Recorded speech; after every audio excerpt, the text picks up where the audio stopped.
Vous écoutez un podcast cinéma du Centre des Arts d'Enghien-les-Bains. Bonsoir, bienvenue au Centre des Arts donc pour la suite de ce cycle consacré à Brian De Palma. Je vais faire un petit sondage parce que c'est la 4e séance. Est-ce qu'il y en a qui sont déjà venus voir un film Ouais. Ok, là, en gros la moitié, quoi. Merci déjà de suivre le cycle. Donc là, on arrive à Carrie et donc je vais, pour ceux qui n'étaient pas là, je vais juste faire un petit brief en quelques mots quand même, de resituer De Palma. Je sais qu'il y a beaucoup de cinéphiles dans la salle, mais je vais quand même faire cette petite recontextualisation, on va dire. Donc De Palma, c'est ce cinéaste en fait qui est considéré comme une des figures les plus importantes du nouvel Hollywood, donc cette période du cinéma américain qui va en gros de Easy Rider à La Porte du Paradis, donc 68-80 à peu près, pendant laquelle donc il y a eu des bouleversements, on va dire, industriels et esthétiques dans le cinéma américain, avec une nouvelle génération de cinéastes qui a essayé de changer la manière de faire les films. Alors, les noms les plus connus en fait sont évidemment Scorsese, vous connaissez, Coppola, donc et De Palma qui est comme un type à part, j'essaierai de le montrer.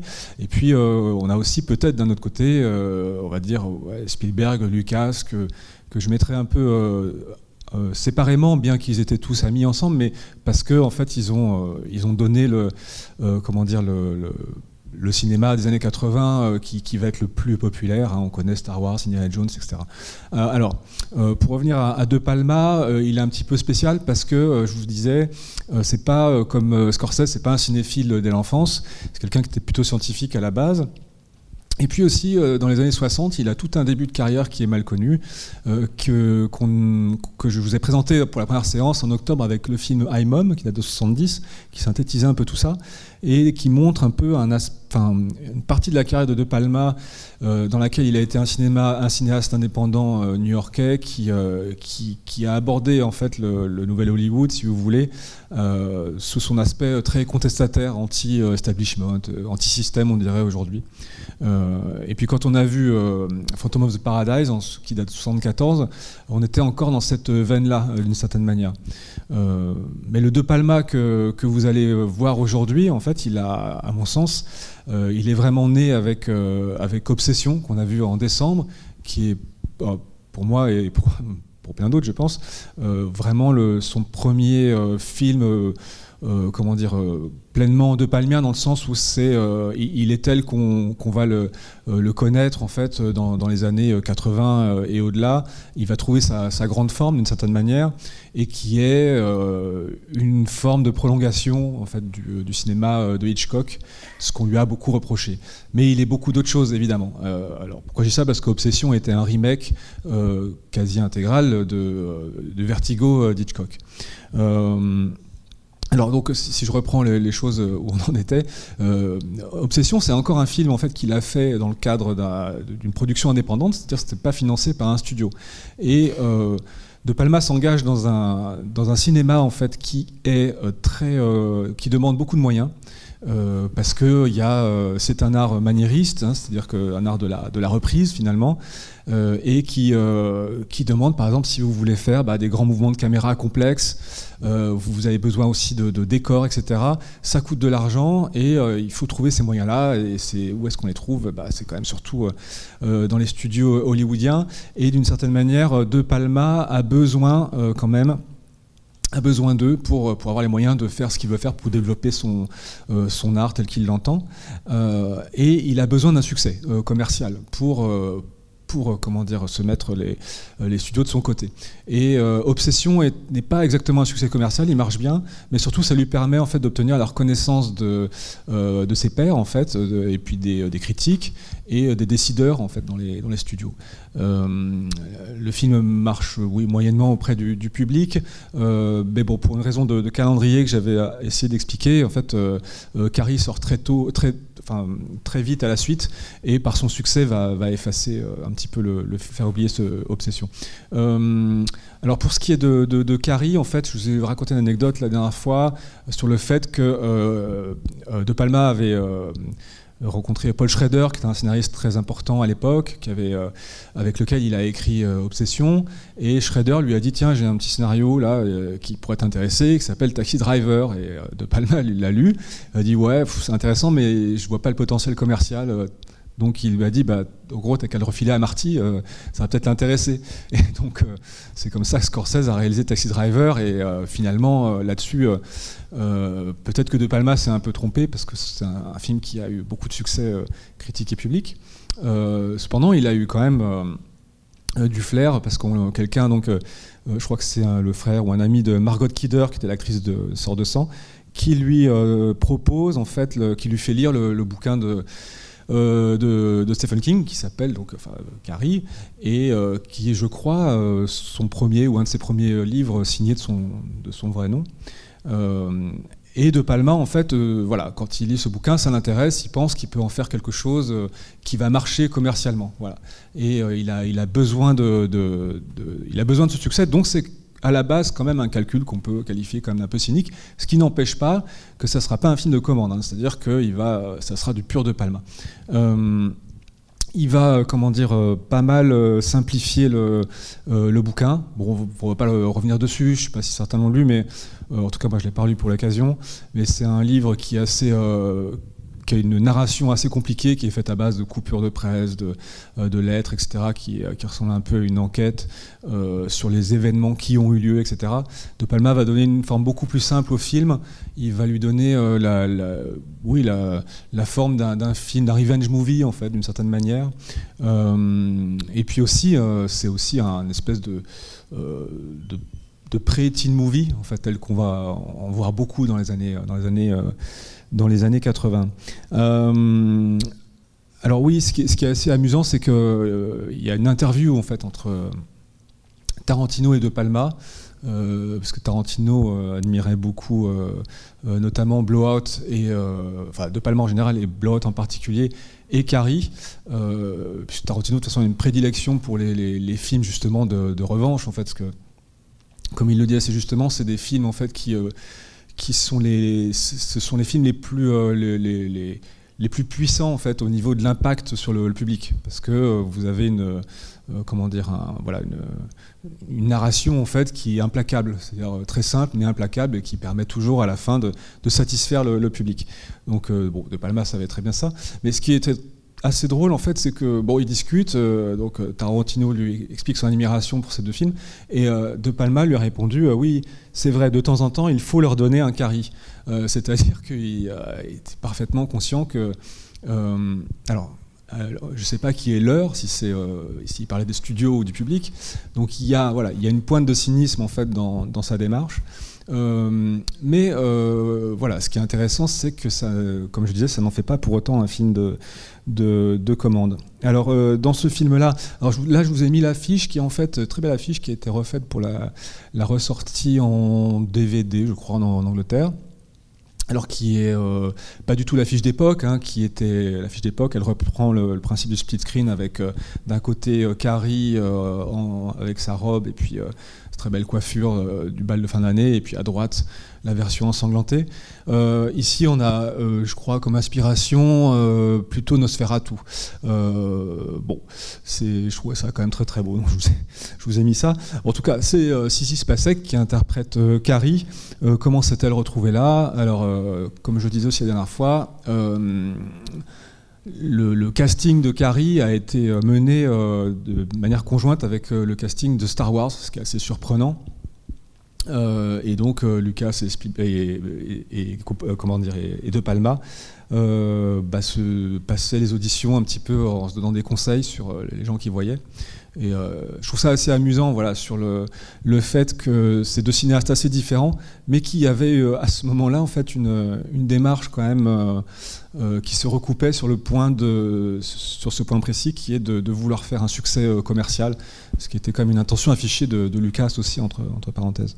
Et donc Sissy Spacek a obtenu le rôle parce que elle a pu décrocher en fait une audition grâce à son mari, qui était Jack Fisk, qui était le décorateur déjà sur Obsession pour De Palma.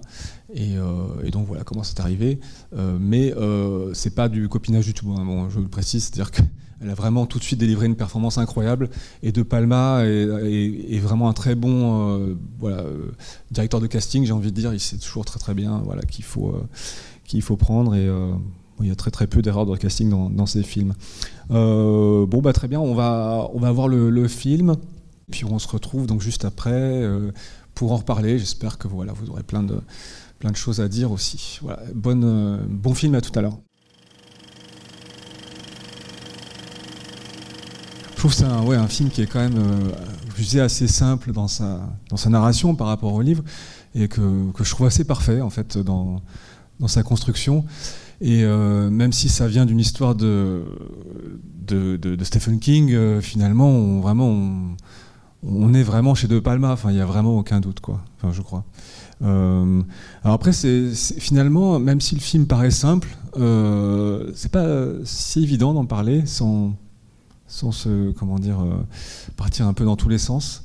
Ce que je vais proposer, juste, je sais pas, après, évidemment, chacun pourra prendre la parole, mais un exercice que j'aime bien faire, moi, c'est comparer le début et la fin des films. Et en gros, là, revenir en fait sur les premières images du film. Je ne sais pas si quelqu'un pourrait me dire quelle est la première séquence du film. C'est un petit jeu, mais est-ce que... Ouais, souvent je dis ça parce qu'on pense plutôt immédiatement aux douches qui sont plus marquantes. Mais effectivement, c'est le volet, tout à fait. Et ce que je voulais dire, c'est que c'est étonnant comme cette première séquence, qui est un plan séquence d'ailleurs, en fait dit déjà énormément de choses sur ce que va être le film. C'est tout simple, en fait, ça nous montre Carrie, etc., qui est en train de jouer, et on comprend qu'elle est déjà en fait une sorte de souffre-douleur, qu'elle est maladroite, etc. Enfin, on sent on installe en un plan en fait une histoire de harcèlement scolaire, comme on dirait aujourd'hui, ou le terme bullying en anglais qui est connu. Mais le plan dit beaucoup plus que ça. En fait, c'est ça que je trouve extraordinaire. C'est je pense, comme la plupart des très grands films, il va nous dire, en fait, nous ramasser en très peu d'images le programme de tout ce qui va venir dans le film. Et je trouve que là, déjà dans ce plan-là, et on va parler aussi de la séquence des douches juste après, mais ici vous avez remarqué que la caméra en fait arrive en plongée tout à fait au-dessus du cours de volet, et c'est exactement déjà le point de vue du saut en fait à la fin dans le bal. Et c'est ça que je trouve vraiment génial, c'est que on s'en rend pas forcément compte, mais on sent confusément que ça traduit une menace de toute façon qui pèse déjà sur Carrie. Il y a, pour moi, il y a déjà cette impression que ça donne que déjà elle est menacée, mais ça, d'une certaine manière, ça complote déjà contre elle dès le départ, et d'une manière quasiment abstraite, puisque c'est uniquement la caméra qui donne cette idée. Je citais l'interview avec Tarantino avant le début du film, et Tarantino, il a eu une expression pour le cinéma de De Palma. Il dit c'est cinéma first, caméra first, c'est-à-dire qu'en gros tout passe par les images. Et De Palma, filmer deux personnes qui se parlent, ça l'ennuie beaucoup en fait, hein, de faire un chant contre chant sur un dialogue. Pour lui, c'est l'ennui absolu. Et ce qui l'intéresse, c'est de raconter avec la caméra. Et je trouve ça illustre ça assez bien. Après il y a le deuxième gros morceau en fait pour ce qui concerne l'ouverture du film, c'est évidemment cette séquence dans les douches qui est quand même incroyable. Moi je trouve ça, même encore aujourd'hui en fait, je trouve ça incroyablement culotté en fait de sa part de commencer avec une séquence qui est aussi ouvertement quand même érotique, avec en plus quand même des jeunes filles de lycée. Je sais pas si, j'ai pas regardé les remakes en fait du film aujourd'hui, je sais pas s'il y a l'équivalent, mais quand même, comment dire, c'est aussi le fait d'ouvrir le film avec une séquence qui est aussi forte, en termes d'érotisme. En général, dans un film, on n'attaque pas aussi fort, quoi. Donc ça, c'était quand même super gonflé de sa part en 76. Et évidemment, de toute façon, il y a il y a le fait aussi qu'on n'est plus dans le cinéma hollywoodien régi par le codex de la censure, et qu'on peut se permettre de pousser les limites. Et le cinéma du niveau Hollywood a beaucoup fait ça, en fait, de repousser les limites de la représentation, entre autres du sexe. Et donc là, en 76, il y a déjà pas mal de prédécesseurs qui ont défriché, si j'ose dire. Bon, alors, mais qu'est-ce que c'est cette séquence donc de douche qui nous offre en fait un ralenti extrêmement, alors j'ai envie de dire langoureux, mais qui nous installe quand même un petit peu comme voyeur, hein, en tant que spectateur. Il y a quand même un petit côté un peu malaisant, mais en même temps il y a une une manière de filmer en fait qui en rajoute énormément dans l'érotisme, qui met une espèce avec la vapeur d'eau qui crée une sorte d'effet un peu à la David Hamilton. Tout ça est presque exagéré, si vous voulez. Il en rajoute pour nous plonger dans un espèce d'état pas seulement de voyeurisme, mais également un peu de fascination, quoi. J'ai envie de dire que cette manière de pousser un petit peu le bouchon trop loin à chaque fois, d'en faire un peu des tonnes, ça c'est une marque de Palma, mais c'est aussi une manière en fait de créer je crois un potentiel avec avec ce qui va arriver, ce que vous avez vu, c'est-à-dire le moment où Carrie en fait a ses règles et où il y a une explosion de violence. C'est-à-dire plus vous commencez en fait dans une atmosphère comme ça détendue, ouatée, de séduction, etc. Et plus vous tombez de haut en fait. Donc en fait il y a un peu cette technique chez lui qui fonctionne comme ça, je pense. Et puis après, tout simplement, quand on est chez De Palma et qu'on voit une séquence de douche, il y a tout de suite un voyant rouge qui s'allume, c'est le voyant Psychose, quoi. C'est-à-dire que de toute façon, De Palma va passer une grande partie de sa carrière à refaire des séquences traumatiques de la filmographie de Hitchcock. Et donc là, il ne va pas refaire la séquence de la douche avec un tueur au couteau, etc. Mais c'est un petit peu cette idée, si je refais la séquence de la douche, cette idée, comment ça se passe si par exemple il n'y a pas de rideau? C'est un petit peu ça aussi la question de l'érotisme, c'est-à-dire qu'on est en 76 et on peut donc se permettre d'y aller à fond sur l'érotisme, ce qui faisait partie intégrante de la séquence de la douche de Psychose, hein. On a quand même, comment s'appelait-elle, Janet Leigh, oui, qui était nue, donc il y a une dimension érotique. Enfin, Hitchcock savait très bien ce qu'il faisait, en fait. Il créait aussi en fait cette proximité entre le meurtre, l'érotisme, etc. Et donc De Palma, dans une certaine manière, en enlevant le rideau, en fait, il ouvre le champ et il multiplie les corps nus d'ailleurs. Deuxièmement, en fait, ce que je trouve très très intéressant, c'est que l'irruption de violence n'arrive pas avec un tueur en série avec un couteau, etc., ce qui à cette période-là, commence à devenir quand même très, très cliché. Mais ce que je trouve passionnant, c'est que ça vient de l'intérieur même du corps de Carrie. Ce qui est, je trouve, extrêmement brillant en fait, et surprenant. Au passage, quand elle est sous la douche, il y a aussi une insistance extrême sur justement l'auto-érotisme en fait du personnage. C'est quand même il insiste beaucoup, mais quand elle est sous la douche, il y a un truc auto-érotique, presque masturbatoire, quoi, hein, de toute façon. Évidemment, on ne le sait pas tout de suite, mais après on comprend qu'elle est tout à fait innocente par rapport aux choses du sexe, que donc c'est pour ça qu'elle ne comprend pas. Bon. Mais ce que je trouve formidable, c'est qu'on est à la fois dans cette espèce de manière d'émoustiller le spectateur quand même. Alors on l'est, on ne l'est pas, mais l'intention est là. Et on est aussi dans la sanction de ça. C'est-à-dire que on est quand même dans une atmosphère puritaine où on va entre guillemets créer, susciter cet émoustillement, je ne sais pas comment on dit, et immédiatement on va le sanctionner en fait par une violence, et Carrie elle-même est sanctionnée en fait par l'éruption du sang, parce que je veux dire, elle a rien fait de mal, mais quand même il y a ce sang qui arrive et qui vient justement sanctionner tout ça.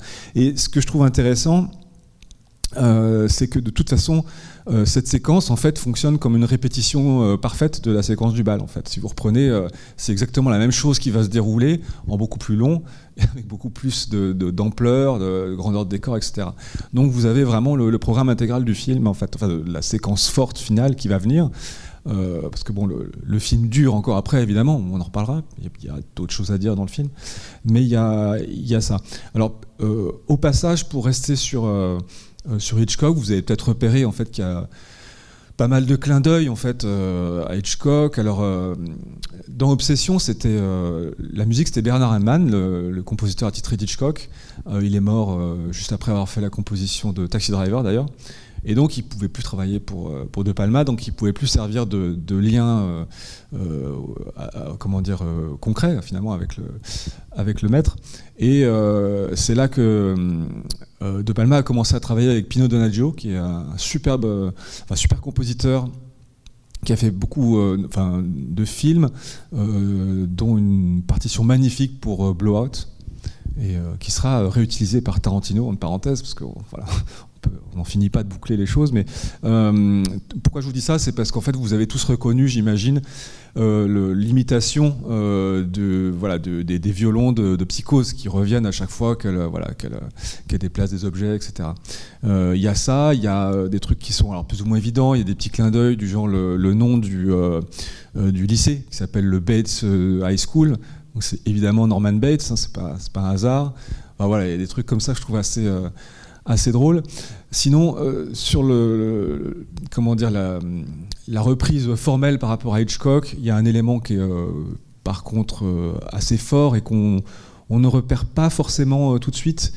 C'est la figure de style que Hitchcock a utilisée dans Les Oiseaux.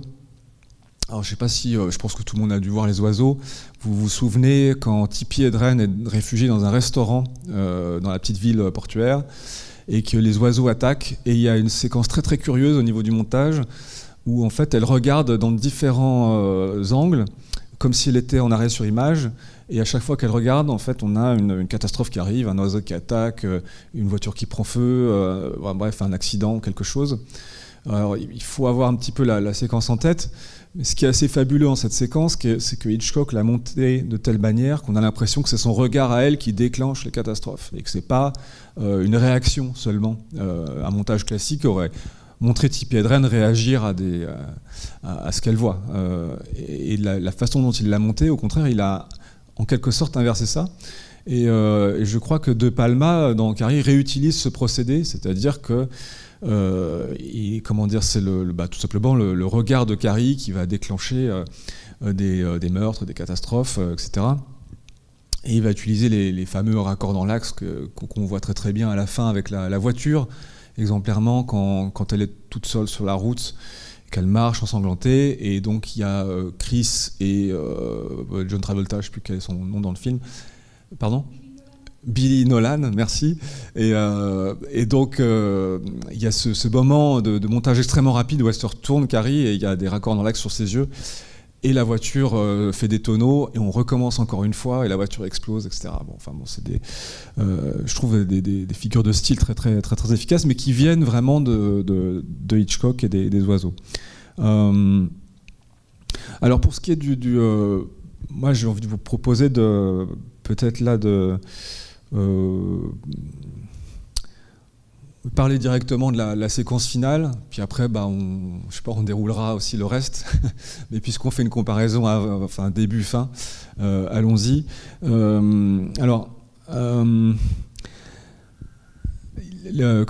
séquence du bal, moi je la trouve assez extraordinaire par sa durée, parce que ça dure vraiment super longtemps, et elle est en trois temps assez remarquables.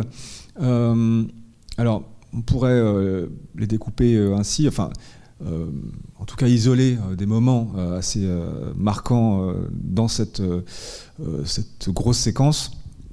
Moi, ce qui me marque, en fait, c'est surtout le début, en fait, qui est fabriqué avec des longs plans séquences, et celui qui est le plus impressionnant, je trouve, c'est évidemment le moment où Carrie et Tommy sont en train de danser. Et on a un fameux travelling circulaire où il n'arrête pas de tourner et c'est interminable. Je ne sais pas combien de temps ça dure, mais ça dure trop longtemps. Enfin, ça n'en finit pas. On se dit mais il va couper. Ben non, ça continue. Ils vont tomber, non, mais voilà. Et évidemment, ce travelling est à la fois magnifique et je sais qu'il y a pas mal de gens qui disent ouais mais il m'a foutu le vertige, là j'en pouvais plus, etc. Et je trouve ça super intéressant parce qu'il y a des gens qui ne le supportent pas. C'est-à-dire qu'à un moment donné, envie de regarder ailleurs ou voilà, vraiment ça déstabilise quoi. Et non, il y a personne n'a vomi, mais ce que je veux dire c'est que de toute façon déjà premièrement en fait ce travelling circulaire il vient d'où en fait il renvoie formellement en fait à ce qu'on avait vu quand je vous avais parlé de Obsession, c'est le travelling circulaire en fait autour de Scotty et Madeleine dans Vertigo. C'est ce moment où il l'embrasse et la caméra tourne autour et petit à petit on prend conscience qu'il y a, enfin Scotty prend conscience en fait de la manière dont le complot s'est agencé autour de lui. Et il y a la reprise que fait De Palma dans Obsession à la fin. Elle est comment dire d'une nature assez proche puisque en fait c'est la réunion du père et de la fille. Et puis qu'à l'intérieur de ça, en fait, il y a à la fois la joie de se retrouver et en même temps l'horreur de, pour ceux qui l'ont vu, désolé, je vais spoiler, mais l'horreur de l'inceste en fait, qui est contenu aussi dans le même mouvement. C'est-à-dire qu'en fait, c'est un mouvement en fait qui semble en fait être un mouvement parfait, voilà, d'unité, tout simplement d'amour, mais qui en même temps est vicié de l'intérieur et qui n'est donc pas véritablement un mouvement circulaire en fait. À un moment donné, pour aller au bout de la chose, on est dans la figure de la spirale quoi. En gros, en fait, on s'enfonce dans un truc, il y a quelque chose qui va pas quoi. Et c'est exactement ce qui se passe finalement là dans Carrie, sauf qu'il y a comment dire, ça fonctionne sur la durée, c'est-à-dire ça dure trop longtemps. Et donc on a effectivement, moi je pense, ce sentiment que quand même quelque chose ne va pas. C'est que ah tiens, Tommy finalement, on avait l'impression qu'il faisait partie du complot, mais finalement bon, il la trouve jolie et puis peut-être qu'il l'embrasse et finalement ça peut peut-être pourquoi pas marcher entre eux. Ça a l'air de bien se passer. Ils ont l'air de former un couple. Mais pourtant, la manière dont c'est filmé, je trouve que ce qui est génial, c'est qu'on pressent que quelque chose ne va pas. Enfin, moi, à mon avis. Ça, je trouve ça très, très brillant. Et ensuite, la deuxième grosse partie de cette séquence, moi, je la décrirais comme un petit peu, vous savez, comme une espèce de dilatation incroyable. Enfin, ça dure vraiment beaucoup trop longtemps entre le moment où on comprend ce qui va se passer et où le seau va tomber. Enfin, je veux dire, tout est au ralenti. C'est vraiment interminable et en même temps, c'est génial. Enfin, c'est-à-dire qu'on a, je trouve, un grand plaisir cinématographique à voir autant détaillé et autant dilaté en fait le mécanisme qui va amener à la catastrophe. C'est un petit peu comme, si vous voulez, c'est une comparaison peut-être qui va vous paraître étrange, mais comme les westerns, les duels dans les westerns de Sergio Leone, quoi. Je veux dire, dans les westerns classiques, ils se font face, en 10 secondes c'est réglé, il y en a un qui tire, voilà. Chez Sergio Leone, ça dure des plombes, mais c'est génial, on adore ça, quoi. Et c'est un travail de dilatation, donc c'est ça le maniérisme aussi, c'est reprendre en fait en déformant jusqu'à la monstruosité, parfois une figure classique. Et là, De Palma prend un malin plaisir, en tout cas, à détailler au maximum tout ça, en appliquant effectivement un truc assez connu d'Hitchcock, c'est-à-dire vous savez, je ne sais pas si vous vous souvenez ou si vous connaissez l'entretien qu'il a fait avec Truffaut, où il expliquait ce qu'était le suspense. Voilà, imaginez deux personnes en train de manger à une table. Si vous les filmez comme ça, et puis que d'un seul coup, il y a une bombe qui explose, vous avez une surprise. Mais bon, c'est pas super efficace. Par contre, si vous les filmez en train de discuter et que pendant qu'ils discutent, la caméra va sous la table, montre la bombe et qu'on voit le tic-tac et qu'il reste 5 minutes, et là, vous pouvez tenir une séquence super longtemps et il y aura du suspense. Et bien là, j'ai l'impression que De Palma, il fait ça, mais il en rajoute encore des tonnes, quoi. Mais ça marche super bien. Enfin, moi, je sais pas pour vous, vous me direz peut-être que vous trouvez c'est too much. Parce que parfois De Palma crée des réactions de rejet, justement, où c'est pas possible, quoi, il en fait trop, quoi. Bon, moi je trouve que ça fonctionne plutôt bien. Après, ce qui va nous intéresser le plus peut-être dans cette séquence, c'est le moment où effectivement le seau tombe pour réaliser en fait au niveau de l'image à nouveau comment dire, le fait qu'elle est ensanglantée, hein, comme dans la première séquence de la douche.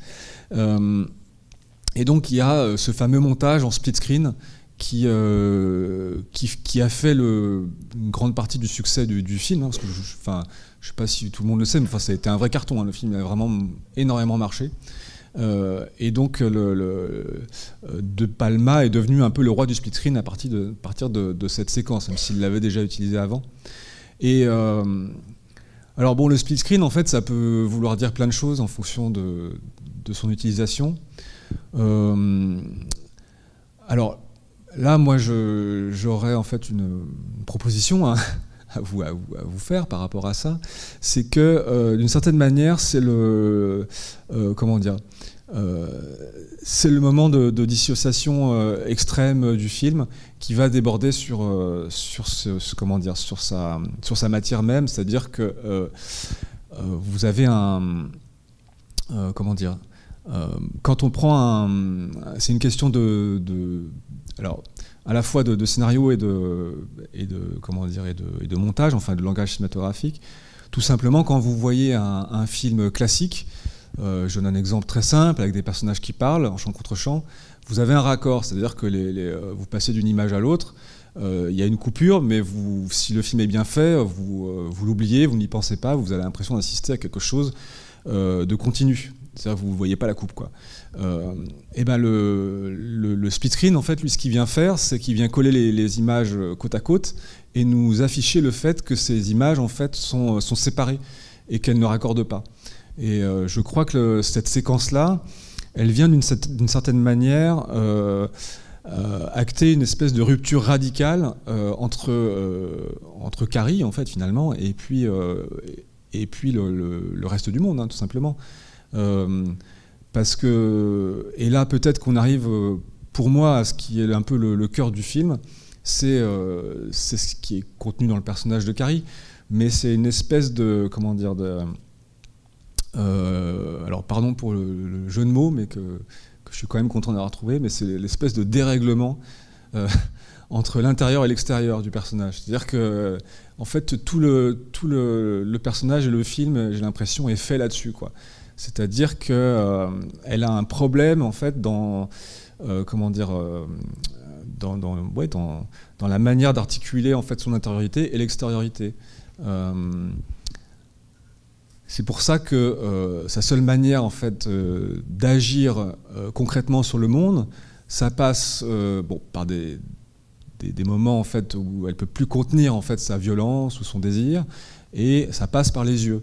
Alors au début, elle fait éclater une ampoule, après il y a le cendrier qui vole dans le bureau du directeur, à la fin il y a la voiture.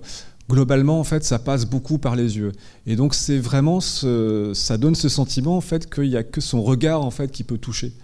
Et c'est quelque chose d'assez passionnant, je trouve, parce que là on est vraiment chez De Palma 100%, parce que finalement la question de la télékinésie, ça l'intéresse pas tellement, je pense.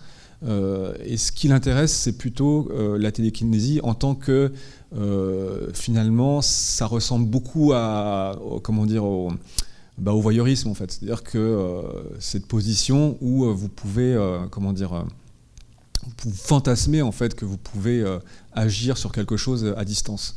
Elle vient réaliser quelque chose que le voyeur ne peut pas faire, mais en fait c'est comme on est dans le fantastique, finalement on peut se le permettre, quoi.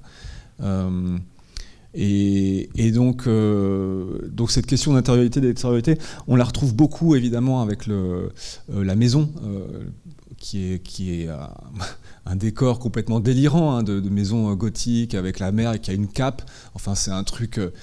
Là, c'est là où en fait aussi De Palma est souvent quand même dans la satire, et puis il en rajoute vraiment des couches et des couches, et bon, ça peut faire rire. Enfin, moi je trouve ça assez drôle, parce que c'est volontaire, mais donc la maison en fait c'est pareil, elle est agencée de telle manière en fait que c'est c'est un monde intérieur à part qui ne raccorde pas du tout avec l'extérieur en fait.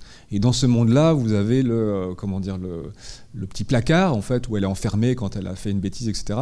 Et où elle va retourner avec sa mère à la fin d'une manière que je trouve enfin, qui ressemble à une espèce de refuge, comme si elle retournait dans son ventre. Enfin, il y a quelque chose quand même de presque utérin. Et en fait, tout ça, en fait, est quand même, je trouve, assez parfaitement agencé en termes d'intérieur et extérieur. Et le, comment dire, le film ne fait que ça, à mon avis. Bon, après, je pense que oui. Alors, on peut avoir aussi, au passage.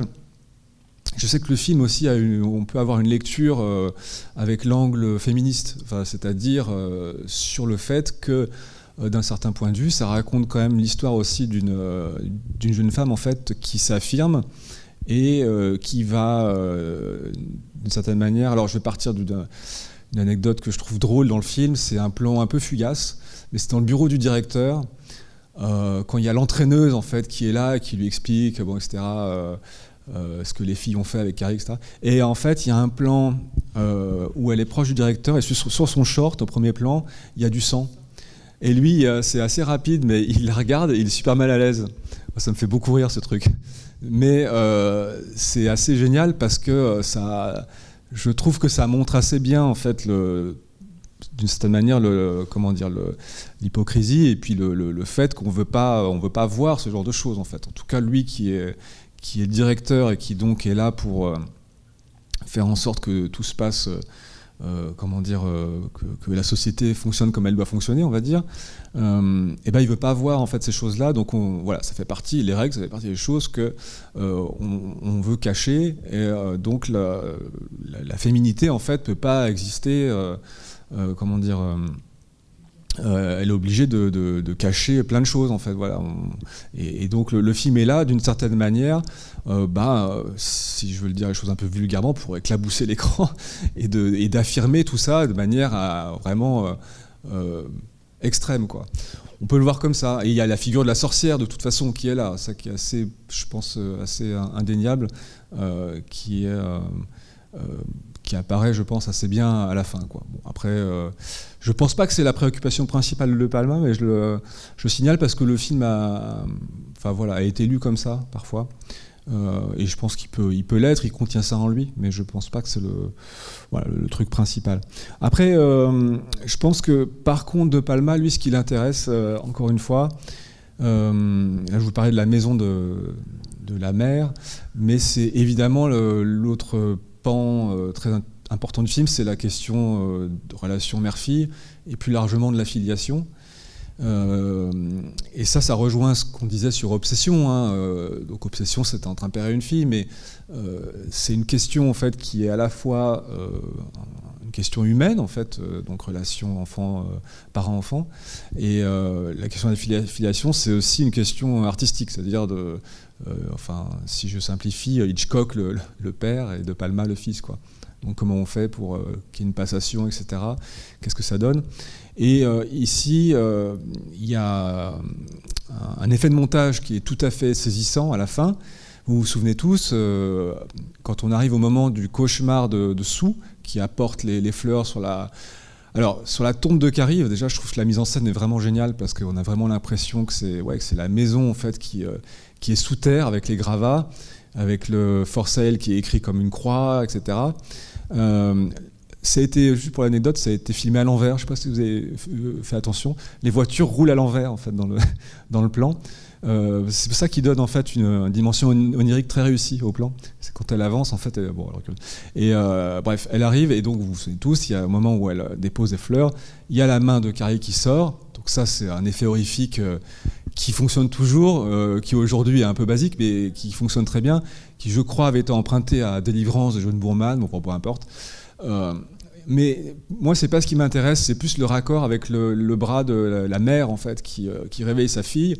Et d'ailleurs, De Palma insiste beaucoup, hein, puisqu'en fait, il revient 2 fois dessus pour qu'on voit bien que l'horreur en fait n'est pas tellement dans le bras de Carrie qui sort de terre, mais dans l'équivalence qui est posée entre entre ce bras démoniaque, ce que vous voulez, et le bras de la mère, en fait, qui est confondu avec celui de Carrie. C'est-à-dire qu'il y a quelque chose qui ne va pas, en fait, dans la relation entre parents-enfants chez De Palma. Il y a quelque chose, en fait, de toujours compliqué et qui est toujours, enfin, comment dire, de l'ordre du monstrueux, quoi. Bon, alors après, on peut l'interpréter comme on veut, on peut revoir aussi sa biographie, hein, parce que je l'avais déjà dit, alors peut-être, voilà, comme tout le monde n'était pas au début, je le redis, mais il y a quand même cet épisode incroyable de son adolescence, qui est connu, hein, là je ne suis pas en train de faire des ragots, où, comment dire, sa mère savait que son père la trompait, et elle a chargé donc, son fils, Brian De Palma, d'aller chercher les preuves, en fait, de l'adultère. Et donc De Palma est parti en filature avec appareil photo, caméra, etc.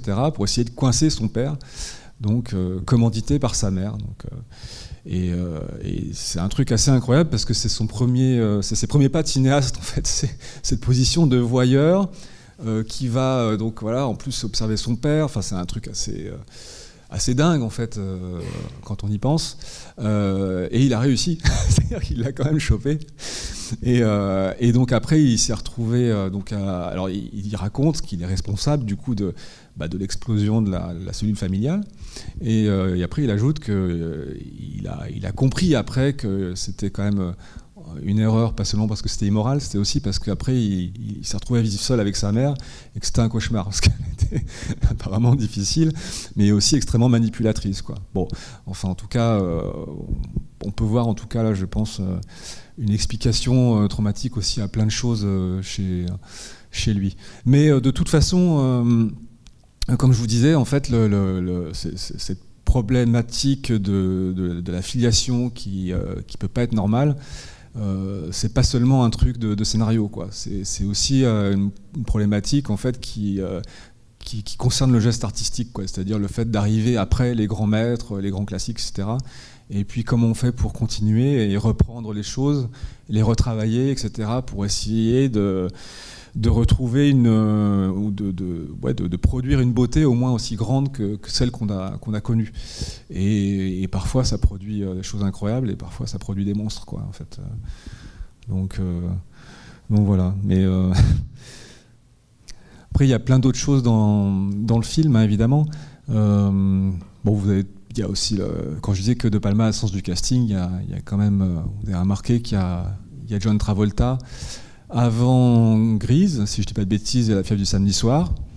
Et puis c'est assez amusant aussi de voir la mise en scène d'un univers adolescent avant Grise, justement, dans lequel ça va être vraiment le kitsch absolu, quoi. Je trouve ça assez intéressant. Et Nancy Allen, qui est donc Chris, elle va revenir, on la reverra dans Pulsion d'ailleurs, dans pas longtemps. Et dans Blowout, ouais. Et donc elle est devenue la femme de Palma, entre parenthèses. Si se passait qu'elle a... alors en fait, je dirais qu'elle a... Moi, je n'ai pas en tête tous les films qu'elle a fait. Elle a continué sa carrière dans les années 80, c'est sûr. Moi, j'ai plutôt en tête Badlands, La balade sauvage de Terrence Malick, début des années 70. Et puis Trois femmes de Robert Altman, qui est très très beau, qui doit dater à peu près de la même année, je pense. Il faudrait vérifier, 77, je sais plus. Ouais, ce que je peux vous dire après. Non, ce qui est intéressant, oui, c'est Sue, le personnage de Sue, qui est interprété par Amy Irving, et qui va revenir, elle, dans un film que je ne peux pas vous passer, parce qu'on ne peut pas tout montrer, qui s'appelle Fury en 78, et qui est une sorte de suite de Carrie. Et qui est très intéressant parce que De Palma va reprendre le motif des pouvoirs télékinésiques. Et Amy Irving incarne une jeune femme qui fait partie d'un certain nombre d'adolescents qui ont ce pouvoir et qui vont être utilisés par une espèce d'entreprise d'espionnage un peu... en fait, c'est une espèce de thriller politico-fantastique. Donc dans lequel en fait des adolescents vont être utilisés pour leurs pouvoirs paranormaux voilà, pour espionner, voilà, pour des enjeux de pouvoir. Donc là encore, une histoire de manipulation des enfants par les adultes. Dans ce film, il y a Kirk Douglas et John Cassavetes.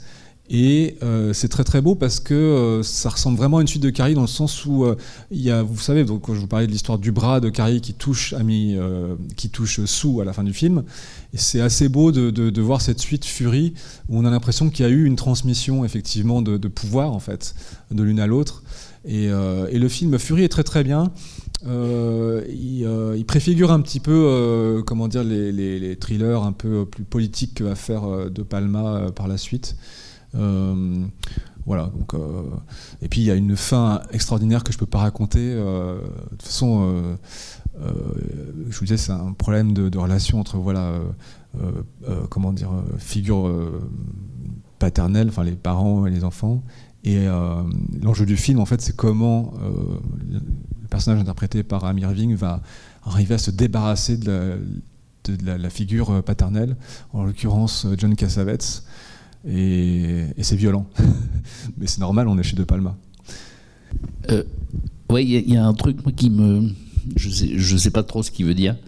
Sur le côté évidemment christique, entre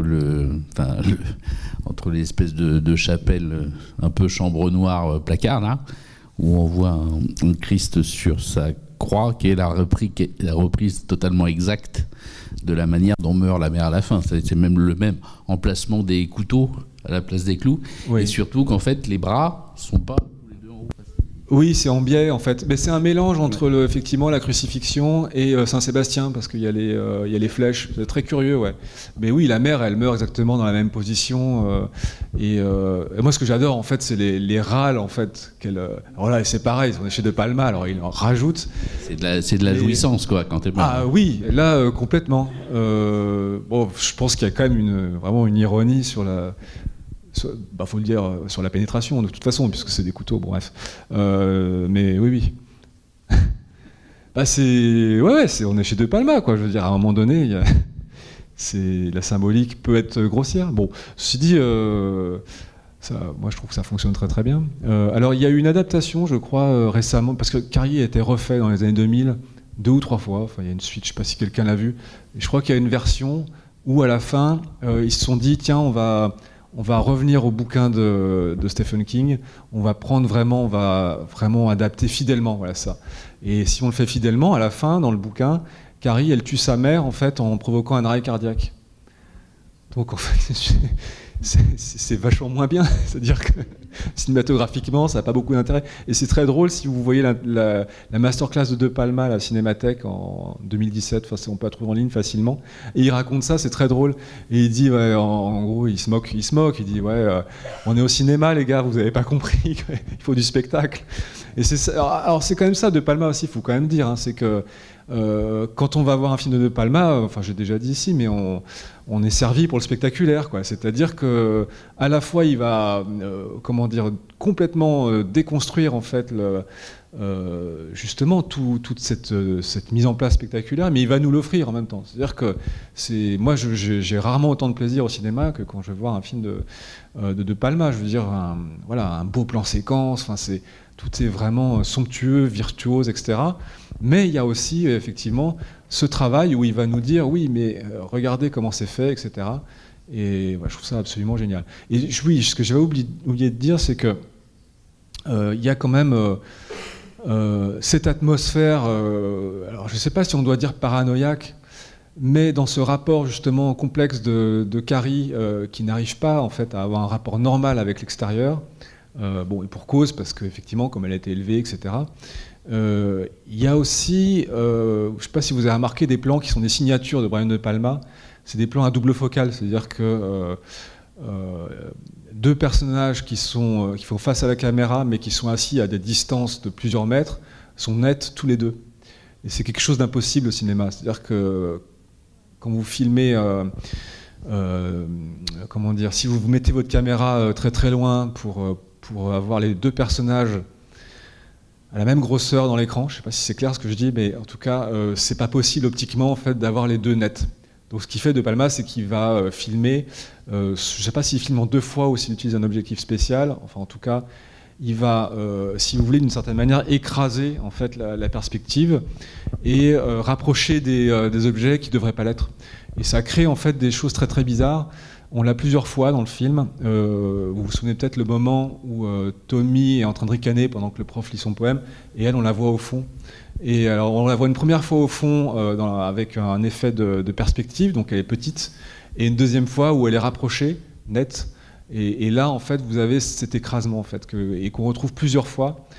Et moi, j'ai cette impression qu'il utilise ça justement pour donner ce sentiment que la réalité, en fait, est quand même, pour moi, ça produit une oppression, en fait, sur le personnage. Et psychologiquement, on a l'impression que, voilà, que les choses sont écrasées, en fait. Et je trouve ça très, très fort. Et il y a ce sentiment, en fait... dans Carrie et puis dans plein d'autres films de Palma, vous avez quand même là ce personnage qui est au fond, qui est là présenté comme innocent, mais qui est fondamentalement aussi qu'on peut trouver quelqu'un d'un peu benet, quoi, c'est-à-dire qui comprend rien à rien, quoi. Et on va le retrouver dans beaucoup de ces films, hein, dans Body Double, dans Blowout, c'est vraiment des personnages qui si vous voulez, sont projetés comme projetés dans un univers qu'ils ne comprennent pas et dans lequel ils ne peuvent pas agir normalement. Et on a l'impression que ça n'arrête pas de comploter autour d'eux, quoi. On a l'impression que chez De Palma, tous les personnages ont leur complot, quoi. Ils sont en train de comploter un truc. Moi, si vous les prenez un par un, vous pouvez trouver... Il y en a un, il est en train de... Alors, le personnage de Sue, elle a comploté un truc, c'est de se racheter, en fait, en prêtant son copain. Mais elle ne sait pas qu'elle est prise dans un autre complot qui est celui de Chris qui veut se venger, etc. Et chaque personnage comme ça a un complot qui n'est pas forcément d'ailleurs malveillant, mais qui est quand même une manigance en fait. Mais une manière d'essayer d'agencer la réalité en fait. Et ça, je trouve ça assez dingue. Et l'autre jour en fait. Ça paraîtra idiot, je sais pas. Et ça me faisait penser, j'en parlais avec Charles Garçon, ça me faisait penser en fait à ce qu'on entendait dans La règle du jeu de Jean Renoir, où il y a cette fameuse phrase d'Octave, du personnage, qui dit ce qu'il y a de terrible dans ce monde, c'est que chacun a ses raisons. Et en fait, je trouve ça dingue parce que chez Renoir, c'est vraiment un truc humaniste, quoi. C'est-à-dire que d'une certaine manière, les gens ont tous leurs raisons, mais d'une certaine manière, le mal n'existe pas. Mais chez De Palma, c'est pas chacun a ses raisons, c'est chacun a son complot, et donc le mal est partout, d'une certaine manière. Il y a un truc assez terrible, quoi, par rapport à ça. Il y a un rapport au réel qui est très très problématique, et en même temps, il n'arrête pas de nous dire que ce réel n'est que de la construction, puisqu'en fait tout le monde complote, et c'est que de la mise en scène tout le temps, partout. Il n'y a pas c'est pas que le réel n'existe pas, c'est qu'il n'est que fabrication, quoi. Il y a quand même cette idée-là qui est très très troublante. Oui, on peut dire une forme de paranoïa, mais qui est très très lucide en fait. Alors je ne sais pas si ça rentre dans ce cadre-là, mais je trouve qu'il y a un triangle aussi qui est intéressant entre Sue, Carrie et puis la prof. Ouais. Et justement dans la scène où Sue se rend compte qu'elle a l'air contente parce que je me suis racheté, Carrie est contente avec mon copain, et quand elle voit le truc, elle descend, et en fait c'est la prof qui l'empêche d'agir, parce qu'en fait elle a jamais cru que les intentions de Sue en prêtant son copain étaient correctes. Mais parce que là, sa propre mise en scène dans sa tête, la prof. Exactement. Chacun a ses raisons, chacun a son film, quoi, dans la tête. Chacun a une vision du jeu d'acteur, et tout le monde se gourre, en fait. Voilà. Et d'ailleurs, tous ceux qui aident l'autre sont punis, finalement. Sue, à la fin, elle est quand même pas très très bien, hein, malgré ce que dit sa mère, elle oubliera. Visiblement, elle n'est pas prête d'oublier. La prof, elle se fait tuer par Carrie aussi, quand même. Hein. Ah oui. Donc, en fait... C'est quand même pas très optimiste en fait, hein, dans la vision des interactions humaines, c'est quand même une catastrophe. De toute façon, on va pas se cacher que De Palma c'est pas super gay non plus, mais il y a une anecdote qui est assez drôle, c'est drôle. J'avais lu en fait dans une biographie que quand il était donc étudiant, il a fait parce qu'il était étudiant plutôt en physique, hein, il n'était pas du tout artistique au départ, et c'est à la fac en fait qu'il s'est intéressé à l'art, au théâtre, etc. Et j'ai retrouvé en fait des témoignages comme quoi il avait écrit 2-3 pièces de théâtre. Et il y en avait une en fait qui était l'histoire d'un chevalier donc qui était tellement engoncé dans son armure en fait qu'il pouvait plus bouger et qu'il était terrorisé en fait par rapport à ce qui se passait à l'extérieur. Une espèce de métaphore justement je pense que comment dire alors c'est pas de la paranoïa, pour moi c'est déjà une espèce de métaphore de Carrie en fait, ce truc où ça se passe pas bien entre l'intérieur et l'extérieur quoi. Ça raccorde pas.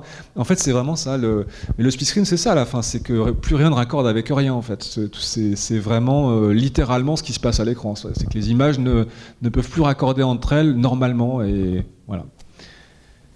Et que quelque part chacun se punit soi-même quoi. C'est-à-dire qu'en fait, chaque personnage, pratiquement, il crée les conditions pour se punir lui-même, en fait.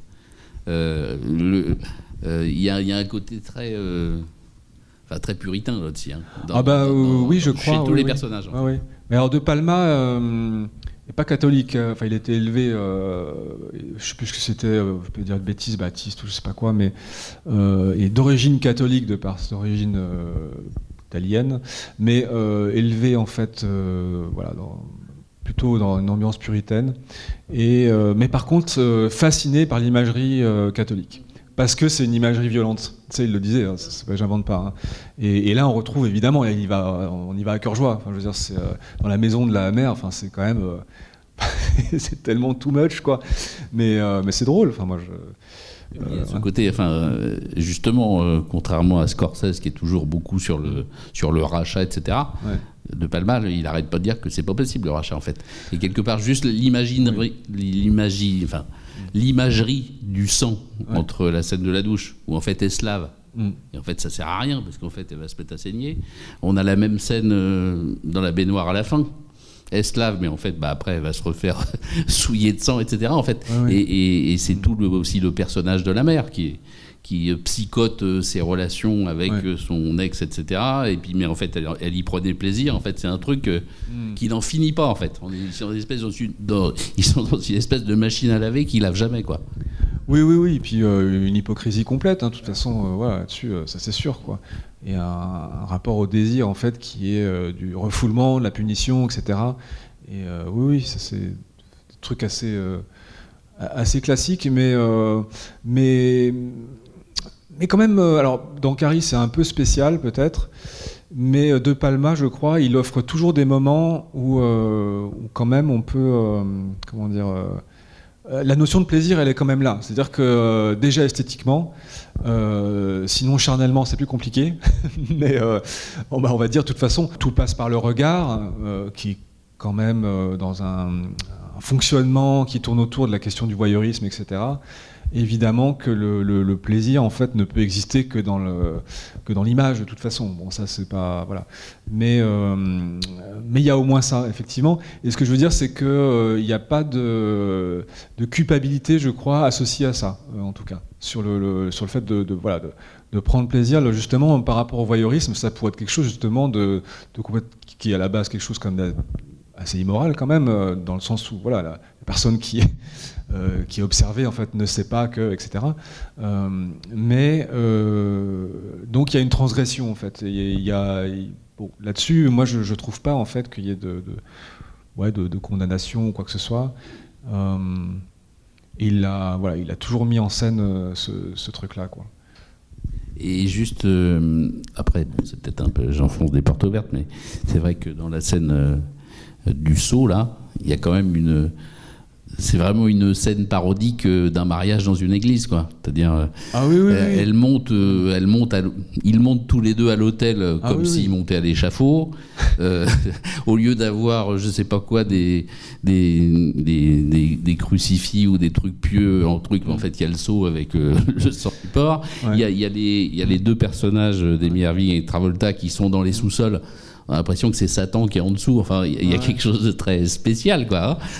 Mais tout est en toc. C'est ça qui est génial, c'est qu'en fait, tout est paillettes, tout est en toc. C'est du décor, en fait. Et c'est pour ça aussi que tout peut brûler. Enfin, c'est-à-dire ça a pas d'une certaine manière, ça n'a pas de réalité. Enfin, je ne sais pas comment dire ça autrement, mais c'est-à-dire que c'est encore une fois de la construction. Et donc, de toute façon, en tant que construction, ça peut se casser la figure, quoi. Et la maison, à la fin, c'est typiquement ça. Elle s'écrabouille sur elle-même, en fait, comme une maquette. Enfin, d'ailleurs, c'est probablement une maquette qu'ils ont utilisée. Et oui, c'est métaphorique, mais c'est quand même ça, en fait. Mais pour revenir, juste terminer sur la question du voyeurisme, faut quand même, c'est pas juste un pervers, quoi, De Palma, même si Nancy Allen avait témoigné dans un... Voilà, là c'est les ragots, mais quand même j'y vais. Mais elle avait témoigné qu'il, quand il vivait à New York, il avait acheté un télescope et elle avait ajouté, c'était pas pour regarder les étoiles. Bon, voilà.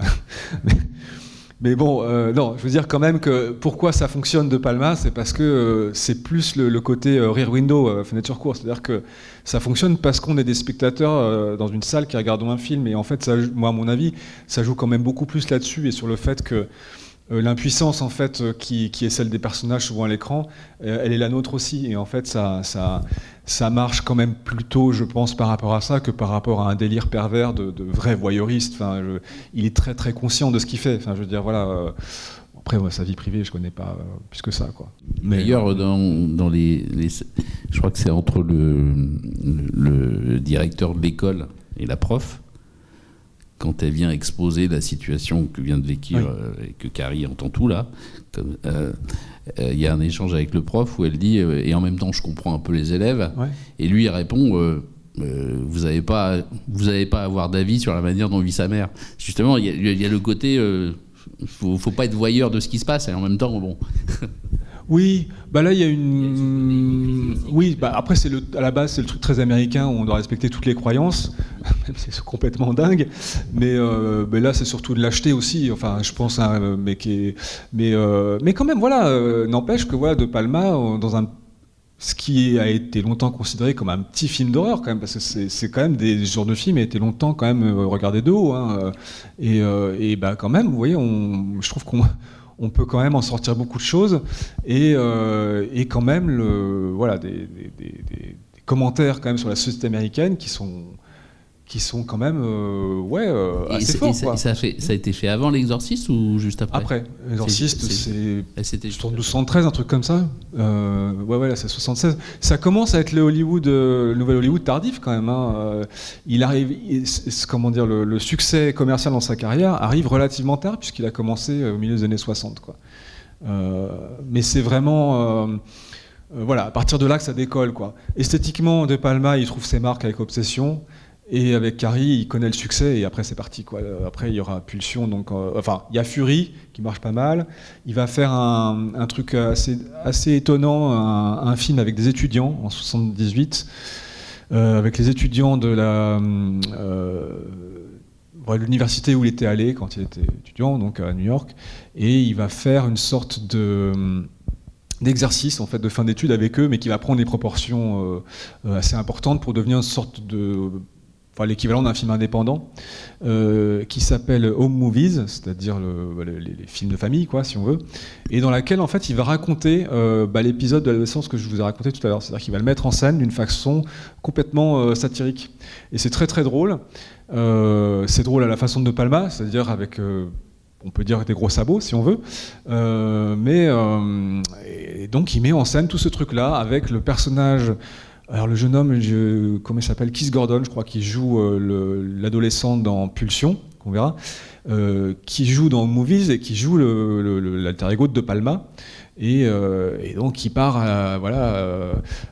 avec son appareil photo, grimpe sur un arbre et essaie de choper son père par la fenêtre, en train de coucher avec une infirmière, enfin des trucs incroyables. Et le film est vraiment dingue, quoi. C'est un truc à voir, c'est une curiosité. Bon, ça reste un petit film, mais ce qui est assez drôle, c'est qu'il a quand même réussi à le financer grâce à des apports d'argent de Spielberg et Lucas, je crois, et aussi le fait que Kirk Douglas en fait a accepté de jouer dedans.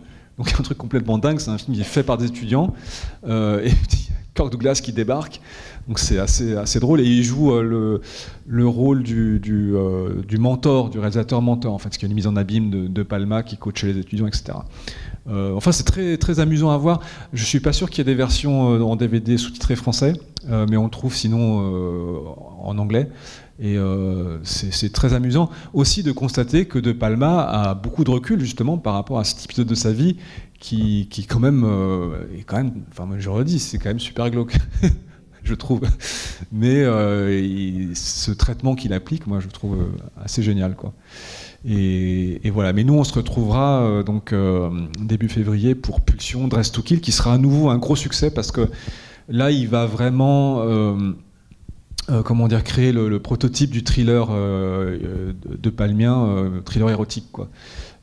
Et il va encore une fois reprendre des motifs hitchcockiens, scène de la douche, comment dire, psychose, et puis vertigo, enfin j'en oublie. Mais il va prendre 2-3 séquences comme ça qu'il va réexplorer à sa manière. Donc il va le refaire encore d'une manière différente et c'est encore passionnant, je pense. Bon, on verra ça, quoi. Et je trouve que, alors, de manière différente de Dario Argento, mais il a quand même une fascination pour le sang qui est quand même assez forte. Hein. Bah ça, c'est le côté spectaculaire. Et puis, ce que je vous disais, c'est par rapport aux années 70. C'est-à-dire que comme le moment où, en fait, on va comment dire, on va aller le plus loin possible dans le sexe et la violence, de toute façon. Et donc De Palma, comme il est pas le, voilà, il est. Donc son père était chirurgien orthopédique et il est censé avoir assisté à des opérations sanglantes. Il raconte ça dans des interviews pour dire que il a qu'il a une espèce enfin, il a l'habitude du sang. Bon, en fait, je pense que c'est n'importe quoi. C'est qu'en fait, il a au cinéma, pour moi, c'est le spectaculaire en fait là qui entre en jeu. Je sais pas si c'est que ça, parce qu'en fait, le sang, c'est ce que tu disais tout à l'heure sur l'intérieur, l'extérieur. Oui. C'est le truc qui est à l'intérieur. Non, bien sûr. C'est une expression humaine, le sang aussi. Oui, bien sûr. Mais il sort de temps en temps. Oui, c'est bien sûr. Mais d'une façon générale, voilà, la violence chez De Palma, c'est quand même un marqueur. Enfin, il a longtemps été considéré comme quelqu'un, d'une part, de copieur d'Hitchcock, de vulgaire parce qu'il y avait la manière de montrer le sexe. De misogyne aussi parce que bon, il a fait subir des traitements de belles jeunes femmes, donc plutôt à partir d'ailleurs après Karim, on en parlera justement de ça. Et puis la violence, c'était vraiment bon, tout le monde a en tête Scarface, quoi. Comment dire, c'est encore une fois, c'est la recette de Palma, c'est de pousser à fond le spectaculaire, mais aussi en fait de nous offrir en fait la déconstruction complète de la mise en place de ce spectaculaire et ce qui peut cacher en fait. Bon ben on s'arrête là. Merci beaucoup d'être resté en tout cas.